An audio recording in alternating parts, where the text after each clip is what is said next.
Hey everyone. So in the last video, we looked at the issue of choosing line direction when shading with cross-hatching. We definitely know that's one of the biggest challenges when learning to shade with ink, and actually just lines in general, but ink especially because of its permanence and unforgiving nature, right? With pencil, we can erase, we can draw over our lines, we can even blend them into each other, but ink lines remain. All right, so now I figured it's only right that I show some simple examples you can use to practice what we learned in the last video. So in the last video, we established that instead of overwhelming ourselves, we're trying to figure out what lines are best to shade a form.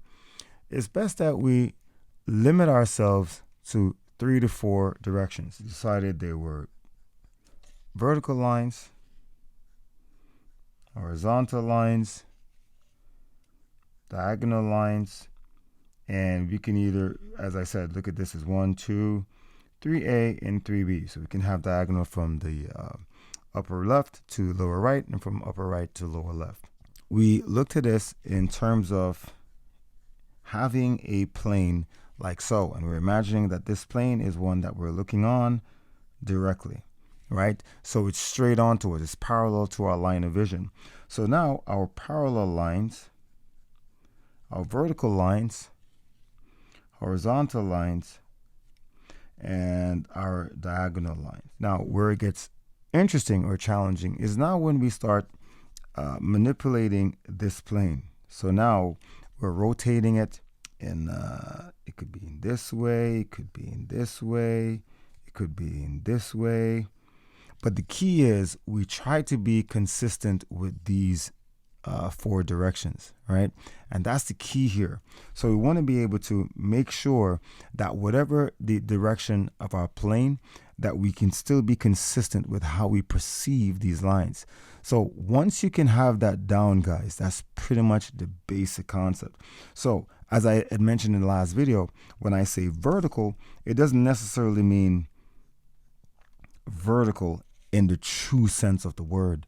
Vertical meaning I am following this plane wherever it goes. So my vertical strokes will always be like so. So even if I'm considering this plane as being tilted like so, I'm still thinking of it. It's almost like imagining, okay, this is my A and B, C, and D. And now by moving it, here's my A, here's my B, here's my C, and here's my D. So my vertical strokes are still following this plane, you see. So here, even though the plane here is tilted, I still see this as my vertical. And also, just like when we look at something in perspective, here's the vanishing point, right? So the lines are converging to this vanishing point. So likewise, my horizontal lines, which are generally parallel, like so, now they converge towards that vanishing point. You see? That's very important, guys. So what does that mean? That means if you're shading, say, a box, and you're drawing it in perspective like so, you see, you know that your lines are not going to be, right? Your lines are not going to be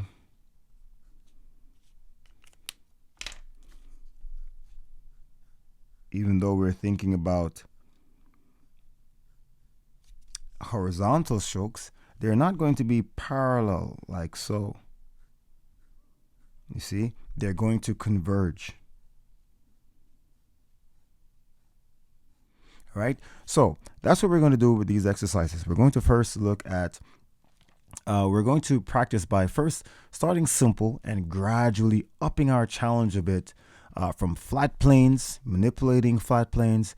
Then we'll move to block forms, and then we'll move to curved planes and then cylinders. And of course, real quickly, a big thank you to everyone who supported my books, Pen and Ink Drawing Simple Guide and the complimentary workbook. And again, guys, these concepts that I'm discussing with you, I will be addressing it in my Pen and Ink Drawing course, and also I address it in the book as well. I really try to make the concept of shading with lines as simple as possible. I know some of this stuff may seem like so rudimentary, like in terms of how simple I make it, but it's important that I felt like it was important that I approach it in this way so you can put it all together. So especially with this page where I talk about consistency and how important consistency is, and that's a video that will be coming up pretty soon, which I address that, because I've seen many students and many beginners of pen and ink drawing, they struggle with maintaining consistency, and that's one of the most important concepts to grab a hold of, because your entire rendering with ink is based on how consistent you can be with your strokes. Okay, so our first exercise will be focused on rendering flat planes. All right. Now this is really, really important because round forms can be visualized in terms of flat planes. Curves can be visualized as, an infinite succession of broken or flat planes. All right. All we have to do is just gradate the values so it becomes smooth. But the key is that we focus on flat planes because it really will cement that idea of the 3 to 4 directions. So first, let's look at this plane. And again, the key is we're envisioning this plane as being straight on. So it's actually perpendicular to our line of vision. All right. So it's important that you practice rendering flat planes. Now this, again, guys, is what I consider to be like our reference. So let's say we have a plane that's going back in space, like so, right? And guys, these are simple exercises that you can do, whether you're, I don't know, on a bus, you have 5 minutes to spare. So if you notice in this example, what's changing is my vertical strokes. So my vertical strokes are basically converging to the vanishing point, right? They're not like so. They're not parallel. To make it simpler for us to follow, A, B, C, and D, right? So when I tilt it like this, I'm thinking of this corner as my A, this is my B, my D, and my C, all right? So here, I consider this as my parallel, all right? Here's my horizontal. My A, my B, my C, and my D, all right? So here are my vertical strokes. And I always say vertical strokes, right? Because, I know it's not vertical, but if I'm following my reference, yes, it is. And we just keep doing this. So look at this. In this example, I'm really just playing on challenging my sense of vision, because here my vertical strokes will actually appear horizontal because I'm thinking of AB, all right? So my vertical strokes are going up to B and down, up to A and down. See, this is how I'm thinking of my vertical strokes. But here A is to my right. So my vertical strokes, I'm always thinking like this. And it's important that you think consistently like this, because it will help you not to be confused. These are my horizontal strokes. And see, when you think in this way, it's not confusing.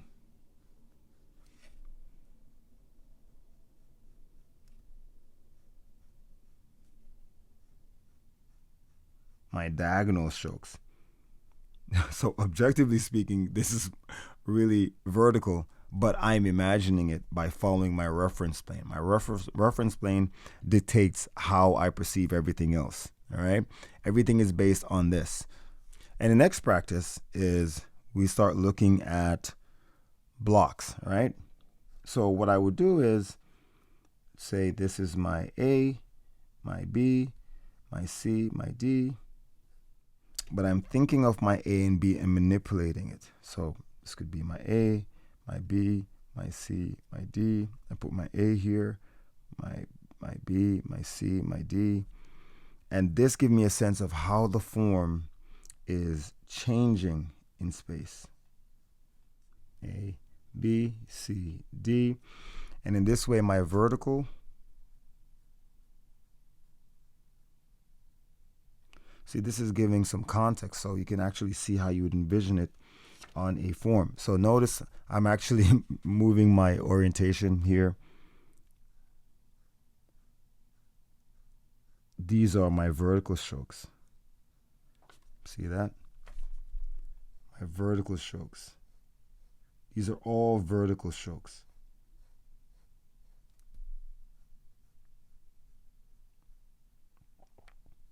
This really takes a lot of the guesswork out of figuring out the direction for your strokes. All right. And next, we move on to curves, right? So just like the example where we have the plane like this, right? And then what we did is we say we have A, our B, our C, our D, and then we curve it. Curve that plane. So now my A, my B, my C, my D, right? And yes, C and D are interchangeable, all right? So now my vertical strokes, and now my vertical strokes.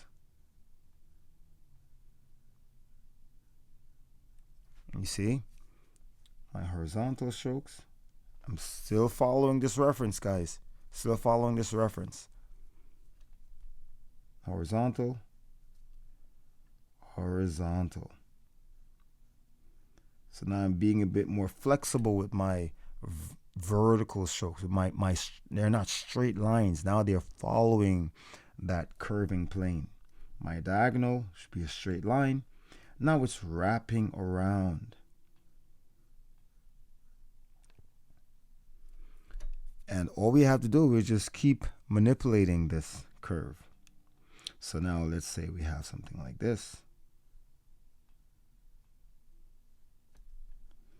A, B, C, D, right?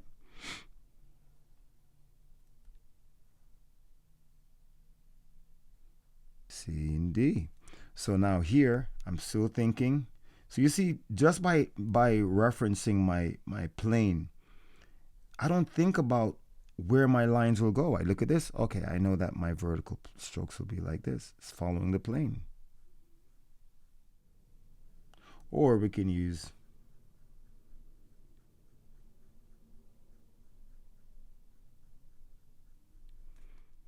when you think in this way, it makes it a lot easier for you to just notice. Once I do this, I don't have to think twice about how am I going to shade this thing? Where do I put my lines? No, I know that my vertical strokes. So now let's go to the cylinder. So the same thing again. We're imagining this is my A, my B, my C, and my D. All right. So I'm thinking. So you see the cylindrical form. We're gonna render it. Okay. What do we do? Well, I'm still thinking. Here are my vertical strokes. So, sometimes I like shading with curved lines, but I know that it's a bit challenging to do that. So I'm just breaking it up into short, successive strokes, right?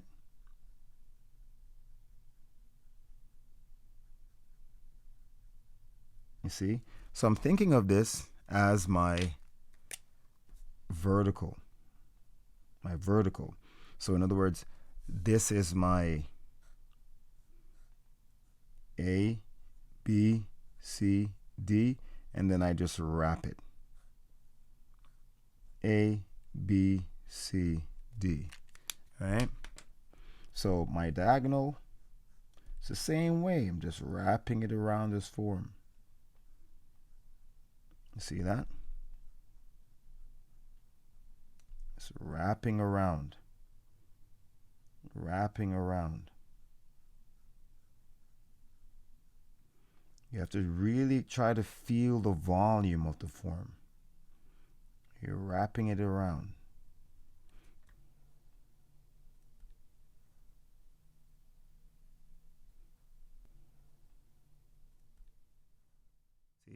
So now it's almost like you can think of where this cylindrical form changes direction, right? So here, vertical, I'm thinking of vertical. So it's always, if you notice, I always start with my vertical because it sets the standard for me to be able to gauge where the other directions will be. So I'm shading this form. All right. Now, just to show you how when you're using a principle like this, it makes finding your directions really easy by thinking of vertical, horizontal, and diagonal, but by using a reference plane. All right. So here we go. Vertical, right? My vertical strokes. And as the plane turns, my lines, my strokes are turning with it. You see? Because it's almost like I'm thinking like this, guys. I'm thinking of this plane. And it's turning like so. It's turning like so. It's turning like so. Turning like so, right? Turning, turning, turning, turning. See? So plane, vertical, vertical, vertical, vertical, vertical, right? That's the idea. So imagine, again, guys, really quickly, just to recap this concept. So you have your basic plane, right? Your vertical, horizontal, diagonal, right? Then we move to, we can shift that in space, right? Still, my vertical, horizontal, diagonal, right? Then we can curve this, right? Still, A, right? Still vertical, horizontal, diagonal, all right? Now, we close it and we have a cylindrical form.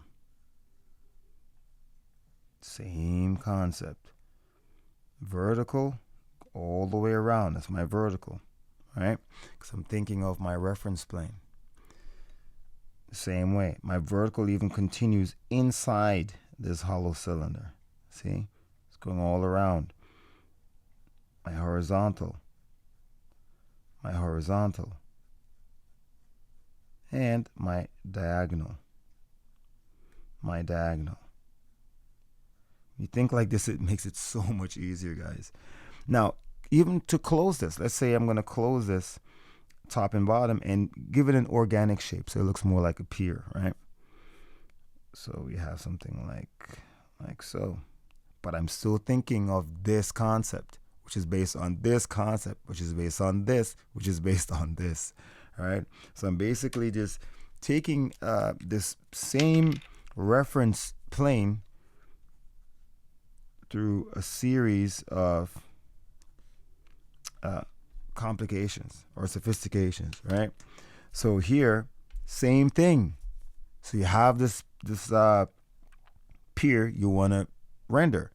Well, if you take this concept into consideration, I am envisioning the curving plane around this in this way. So here's my line of axis. And I'm just basically seeing this as a tapering cylinder. All right? It's kind of like a cone. And my A, my B, my C, my D. Vertical, vertical, vertical, vertical, vertical. Even to the point. So let's say it has a rounded point like that. Still like that. All right? So again, here's my pier, right? I'm rendering it in the same way. So let's find my vertical. My vertical is going from up here to down here, right? Just like with this. So in the same way, here it is. I'm imagining this is the base.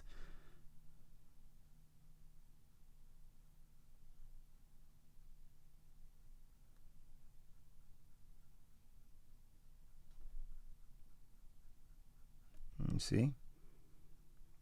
Same concept, guys. And I'm showing this because it basically relates to any rounded form that you're rendering. All right? My vertical is going pretty much, my horizontal is now going like so. It's not going straight anymore because it's following the curvature, the volume of this form, right? It's not flat, it's curving. So which direction you're shading this thing, you're thinking like, oh, which direction should I use next? Okay, how about you just use your horizontal, and here you go.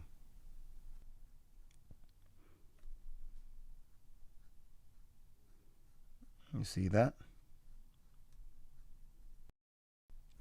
Now, of course, I'm being very loose with my rendering here. So I could even do the same form, all right? And now be a little tighter, and you'll see the difference. Being a bit tighter with my lines.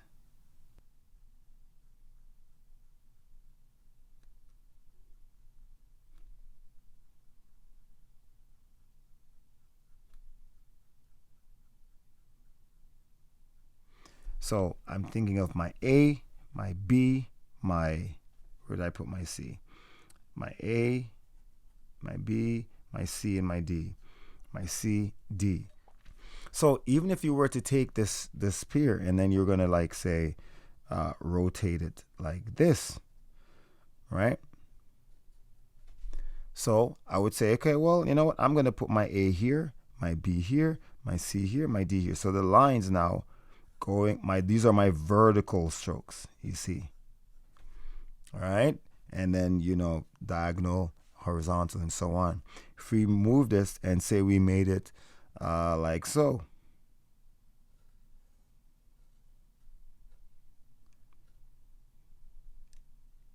yeah, let's say it's curving away like so, right? So my A was here, my A was here, B, C, D. You can do the same thing. Here, my A, my B, my C, my D. If you really just want to play around with that idea. Or you could just make this your A and B. But the concept is that you're being consistent with your plane. So wherever, however, a form. So this shows a good example if you're drawing fingers, where one finger can be oriented towards you like this, one is pointed away, one is pointed flat with the plane, and so on. You see, so you're being able to adjust your visualization of this basic plane and keep your strokes consistent at all times, and that is key. I figured it was really important that I do this video for you guys. I know it's pretty long, and I usually try not to, of late, to try to shy away from the long videos, but I figured it was very important that I cover this concept because I saw a lot of people who struggled with it. And understanding that this fundamental concept is so important to being able to develop your consistency. Consistency is very key to being proficient with your pen and ink shading, right? So, you know, you realize like limiting your choices to 3 to 4 directions simplifies the shading process a lot, and at the same time gives us so much more creative leverage to focus on other aspects of the process, like light and shadow and structure and composition and so on. All right, so remember to give this video a like, guys, and subscribe if you won't miss new videos, or also to if you want to see more videos like this. And comment below to share your questions, ideas, suggestions, or just tips you want to share with the rest of us. And as usual, thanks so much for watching, guys. Keep practicing, and I'll see you in the next video.